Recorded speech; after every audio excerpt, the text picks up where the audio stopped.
little bit. There. Over here.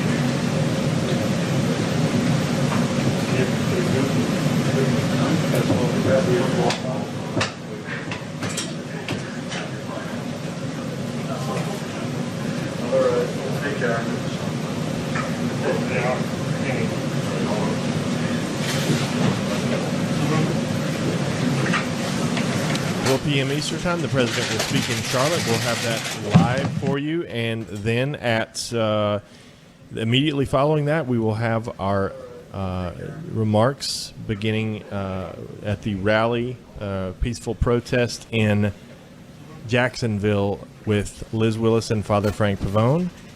Tune in for that. Now here's Kayleigh McEnany.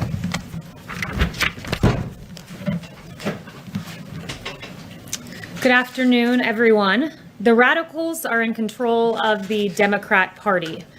Make no mistake, Democrat radicals want to shatter norms and disregard precedent for the sake of the very norms and precedent they claim must be safeguarded.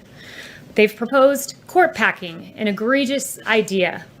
They've entertained impeachment as punishment for the president exercising his lawful Article 2, Section 2 authority to nominate a justice to the Supreme Court. They've advocated for the abolition of the Electoral College. These are all the tactics that they are using to sow chaos and discord. Likewise, they're endorsing a mass mail-out ballot system that will likely lead to the kind of week-long delay New York witnessed in its recent primary.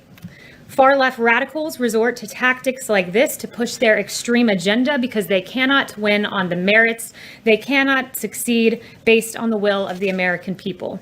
This administration will continue to call out these tactics while Democrats should end their petty politics and get to work. And with that, I'll take questions. John. Yeah, Kelly, I wonder if you can just clean up or clarify something the president said yesterday. If he loses this election, can you assure us that there will be a peaceful transfer of power? You are referring to the question asked by the Playboy reporter, right?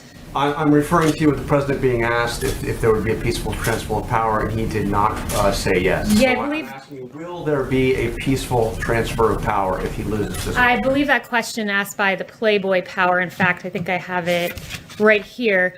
He was asked win, lose, or draw whether he would accept the transfer of power. I'm not entirely sure if he won why he would accept a transfer of power. That is maybe the deranged wish of that reporter, but that's not how governing works. Very direct and very simple question. If the president loses this election, will this White House, will this president assure us that there will be a peaceful transfer of power? It's a very simple question. The president will accept the results of a free and fair election. But I think that your question is more fitting to be asked of Democrats who have already been on the record saying they won't accept the results of an election. In fact, I have several of them here for you. South Carolina Democrat Jim Clyburn has said that Trump is not going to win fairly. Senator Barbara Boxer has said that the only way Trump will win is to steal it. That's according to Democrat Senator Barbara Boxer. The Washington Post has noted, they have a headline, Democrats may not trust the results of the election if Trump wins. And then you have that beautiful quote from Hillary Clinton that Joe Biden should not concede under any circumstance. So I think your fitting is a fitting question for Democrats. Yes. Kayleigh, just to understand this clearly, are the results legitimate only if the president wins? The president will accept the results of a free and fair election. He will accept the will of the American people. So for clarity, if he loses and it's free and fair, he will accept it. I've answered your question. He will accept the results of a free and fair election. Let me ask you about Breonna Taylor, if I can, right now. First of all, just a little housekeeping. Has the president spoken to the family of Breonna Taylor? I'm not aware of any conversation that they've had, but our hearts do go out to her family. Has the president spoken to the officers who were shot last night in Louisville?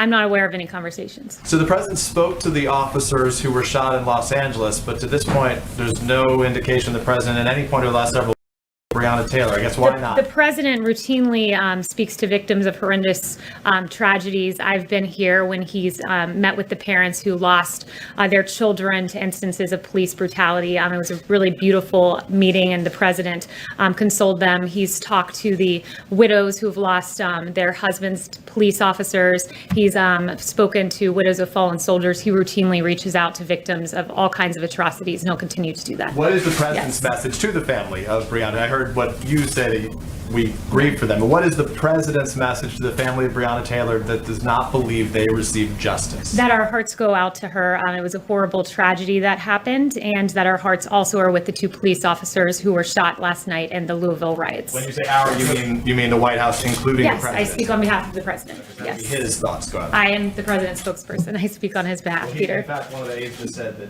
the Ben, president go was his ahead. own spokesperson, which is why I asked. But go Ben. ahead. So Kayleigh, yesterday when the president said, get rid of the ballots, there won't be a transfer, frankly, there'll be a continuation. Which particular ballots is he talking about wanting to get rid of, and why does he think that would help him get elected? The president wants to get rid of mass mail-out voting, and that's not because he said clearly that could go either way. It could damage either candidate's chances because it's a system that's subject to fraud. In fact, in the last 24 hours, police in Greenville, Wisconsin found mail in a ditch, and it included absentee ballots.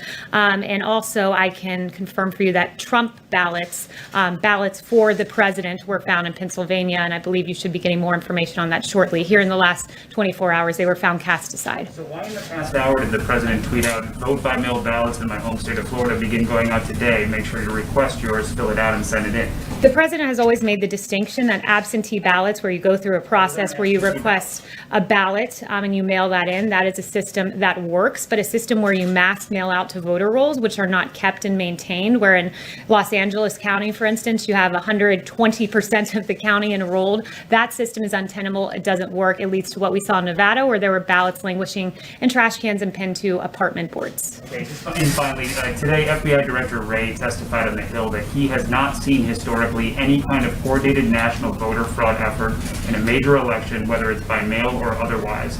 So if the president's own FBI director says this isn't a problem, why does the president keep saying it is? Well, as Attorney General Barr has said, we've never had an election where we've done mass mail-out voting like this before. I would point you to a bipartisan study done by none other than Jimmy Carter, who said that these mail-in votes remain the largest source of potential fraud. And he even cited an example of a 1997 Miami mayor election that resulted in 36 arrests for absentee ballot fraud. That election had to be rerun and the results were reversed. That is an example from 1997, but there are many others like Patterson, New Jersey, where 4 men were charged with voting fraud recently. 4 more men were charged in California, and there's a ton of examples. I could get you an encyclopedia of fraudulent examples we've had. These ballots are going out. If the president does win, will he still think it was rigged and fraudulent? I've already answered this question. Yes. Kayleigh, the president's niece filed a lawsuit in New York State Court today alleging that the president and 2 of his siblings had cheated her out of millions and squeezed her out of the family business, and we were hoping to get reaction from the White House. Yeah, the only fraud committed there was Mary Trump recording one of her relatives, and she's really discredited herself. Yes. Kayleigh, on TikTok, we know that the CFIUS negotiations are continuing. Can you say, has the president been briefed in the last couple days about how the CFIUS negotiations are going? Do you know when those negotiations will end? Yeah, not that I'm not aware of his briefing schedule with regard to TikTok, but what I can say is what the president has said, which is that any deal has to be 100% as far as national security is concerned. And I'd refer you to his comments as well as of those from the Department of Treasury for any further specifics. I'd refer you there. Yes. Jeff. Thank you, Kayleigh. The president suggested yesterday that he might overrule stricter standards at the FDA on the coronavirus vaccine. Why would the president not want strict standards for a vaccine on the coronavirus? Well, the FDA does have strict standards. They are the gold standard with regard to vaccines. The president was referring to the normal interagency process that happens with guidance, and that includes running through the Office of Management and Budget. So that's standard operating procedure. And I would also point out, I spoke to Dr. Hahn this morning, and Dr. Hahn said that the guidance issued was a follow-up to June 30th guidance that they put out, and it was guidance. It was guidance that they gave to pharmaceutical companies to provide them with more regulatory clarity. Yes. The White House is describing this healthcare event today as a chance for the president to outline his vision. Is that something less than his plan? And just a second part of that, does the White House think that it can address the country's challenges with healthcare solely through executive action? So the president will be laying out his healthcare vision today. I don't want to get ahead of exactly what that will look like. There will be some tangible actions taken, as well as the president really laying out, which something that I think has been overlooked, the real contrast between what Obamacare gave us between 2013 and 2017 and what the president has delivered. And I think we have a graphic to that effect. I'm not sure if they were able to put it together in time. But with Obamacare, it is a fact that from 2013 to 2017, premiums in this country went up. In fact, they went up by 105% on the individual market. And you contrast that with President Trump, what he's managed to do by rolling back a lot of Obamacare. And we've seen premiums on the individual market go down. Same for Medicare Part D and Medicare Advantage, the polar opposite of what happened with Obamacare, where those premiums went up. So premiums have come down under this president. Drug prices have come down under President Obama. Drug prices were up 15%. Under President Trump, they came down for the first time in 50 years. And then finally, under Obamacare, you had choice that went down. 1/3 of counties had only one insurer in the individual market. And with President Trump, there are new affordable options like AHPs, STLDIs, and HRAs, healthcare reimbursement arrangements, as well as employer-sponsored insurance that has gone up. We've seen an increase of 1.5 million in 2019. So these principles have undergirded the Trump presidency, and he will use many of the same principles going forward. And you'll get his comprehensive healthcare vision that will include some action items here in short order. Is this the extent of the plan, or is there more after this? This is going to be his full vision that he has been talking about over the last few weeks, and it'll be in Charlotte, North Carolina today. Yes. Thanks so much, Kayleigh. I wanted to ask about the Supreme Court considerations. Has the president met with all the top candidates that are under consideration? Are there any others? Who else is he? Are there any others that he still plans to meet with? Judge Lagoa, for example, does he still plan to meet with Judge Lagoa? So I'm not going to get into the president's private meetings with these candidates. He's noted that there are 5 he's considering. They all fall in the same mold as textualists, originalists, Constitution-abiding judges. On another note, today at the Supreme Court, when the president approached, was paying his respects to Justice Ginsburg, there were some people in the crowd that started to chant to respect her wishes, to uphold her wishes. Do you have some thoughts on those chants, which also, included vote him out? Yeah, I think the chants were appalling, but certainly to be expected when you're in the heart of the swamp. I travel with the president all across the country, Pennsylvania, North Carolina, Florida, Nevada, and everywhere we go, the streets are lined with support like I don't think any other president has had previously. But with regard to precedent, as I've noted before, 29 times has an appointment been made in an election year, 29 times, and that was all 29 times when there was a vacancy at hand. So the precedent is very much on our side here. And I would also note the hypocrisy of Democrats. Joe Biden saying, I would go forward with the confirmation process as chairman, even a few months before an election. Barack Obama saying, fill the Supreme Court vacancy when it was his tenure. And you had Kamala Harris saying as well, that Senate GOP is holding SCOTUS hostage for political gain. Join me in calling them to consider President Obama's nominee. So they've really flipped here because the precedent is on our side and their hypocrisy is on full display. Yes. The former number 2 of the Joint Chiefs of Staff, Paul Selva, who served under President Trump, he and 500 other national security and military leaders, they endorsed Joe Biden today. Do you guys have a comment on that, given that it doesn't seem like Jim Mattis and Joe Dunford, who also served under the president, are rushing to support in this election. Yeah, I think the president's record speaks for itself. Our military men and women, our veterans, love this president for a very distinct reason. Under Obama Biden, sequestration really gutted our military. You had the Navy at its smallest point ever, and the other military branches were absolutely gutted. Then you had President Trump, who came in and secured a record amount of funding for our military and our Department of Defense and built up our military. When it comes to veterans, the appalling way that our veterans were treated at the VA under Obama Biden, there was an IG report that as many as 300,000 veterans, think about that, 300,000 veterans could have died waiting for care. This president came in, put in the VA Missions Act, secured real choice and options for our veterans, and that's the reason that the military and our veterans love this president. But why is Selva endorsing Joe I can't Biden? speak to one person's reasoning, but this president, when you look at what he's done, bringing our troops home and all he's done in aggregate,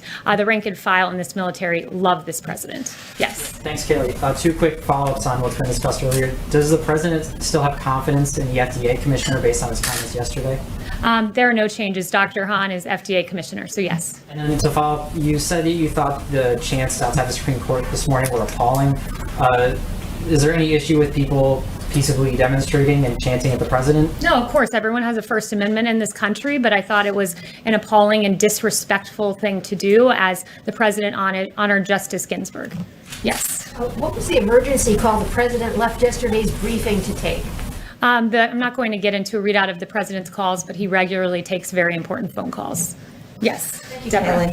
Kayleigh. What is the likelihood that Sudan will be the next country to recognize Israel? And are there any new developments that you're expecting after the Emirates and Bahrain recognized Israel? So the president has noted that there are several other countries that want to make agreements of this sort. I won't confirm exactly which country will be next, but rest assured the world has looked at what this president did. Historic agreements between the UAE and Israel and Bahrain, and you see deals like you haven't seen in a quarter of a century. It was 26 years between the second and the third deal, and just 29 days between the third and the fourth. This president's the only president to have overseen the normalization of relations between Israel and two Middle East countries. To have two on his watch is a really big deal, and no wonder 2 Nobel Peace Prize nominations as well. Yes, Lily. Yeah, thank you. What's the status of coronavirus vaccination this year? Do you expect this to be available before Christmas? We do expect to have a vaccine by the end of the year. That has always been the goal, and we are still on track for that. It's very important that what the president has done with regard to commercial level manufacturing. As Dr. Salawi told me, the fact that you have scaled up to manufacture these vaccines in advance is something that this president has done, because he's a businessman and thinks through exactly how to get a safe and effective vaccine delivered at record speed, and part of that has entailed manufacturing in advance. And to do this, it normally takes years to scale up to commercial level production, but this president has done it in just a few short months. And if we have this vaccine by the end of the year, it will be the fastest pace for a vaccine for a novel pathogen in history. Yes. Thank you, Kayleigh. I wanted to go back to mail-in voting for just a bit. Right now, 5 states conduct elections entirely by mail-in prior to the pandemic with no cases or no major cases of fraud. Does that success not give the president confidence in mail-in voting? So those states have had time and a history of doing having a workable system, and one that has been done for many years, for many election cycles, to move the entire country to mass mail-in voting all at once and have an entirely new system, and do that in just a few short months is an untenable and an unworkable proposition, and one that has shown to not work well at all, especially when you look at the disenfranchisement, which I think is really troubling when it comes to mass mail-in voting. In 2016, you had 1% of ballots thrown out, absentee ballots, that amounted to 319,000 votes thrown out. And if you have the entirety of the country voting by mail, you can imagine that number would be many folds higher than that. And you look just in the primary, where you've seen states try to move to this mass mail-in system. There were 100,000 ballots rejected in California. In New York, city. 1 in 5 mail-in ballots were rejected. And as a former DOJ voting rights official said, it's nuts. That is just way too high when 1 in 5 voters, because of mass mail-in voting, have their ballots thrown out. Yes. Chanel. Thank you, Kayleigh. Yesterday, the Senate released an 87-page report on Hunter Biden and Joe Biden's dealings across the border with Ukraine and with Russia. Specifically, it showed Hunter Biden supporting Russian prostitution, human trafficking, and receiving $3.5 million from Moscow. The question to you is, does the White House have any intention of helping the DOJ should an investigation be opened up on the Bidens? And number 2, do you have a response to Rudy Giuliani yesterday telling us that this should immediately disqualify Joe Biden from his candidacy? Yeah, that was a very troubling report. You know, I'll leave it to the DOJ as to how they move forward. But I mean, I think this New York Post cover says it all. You know, I heard so much about Russia collusion, but it appears the only collusion going on was between Hunter Biden as he accepted $3.5 million from the wife of the Moscow mayor. Very troubling indeed. And in addition to that, Ukraine money as well. And it's good that the Senate looked into that. But finally, I would like to note the situation in Louisville, Kentucky last night. There were reports of vandalism. There were nearly 100 arrests, and the Trump administration urges calm and reminds those who wish to have their voices heard to do so peacefully. You have a right to peaceful protest as outlined in the First Amendment. And the Attorney General Daniel Cameron said, if we simply act on emotion or outrage, there is no justice. Mob justice is not justice. Justice sought by violence is not justice. It just becomes revenge. And you contrast his message with that of CNN's Brianna Kayleigh, who said, I question the judgment of the Kentucky Attorney General saying that mob justice is not justice. We know that this is very loaded language.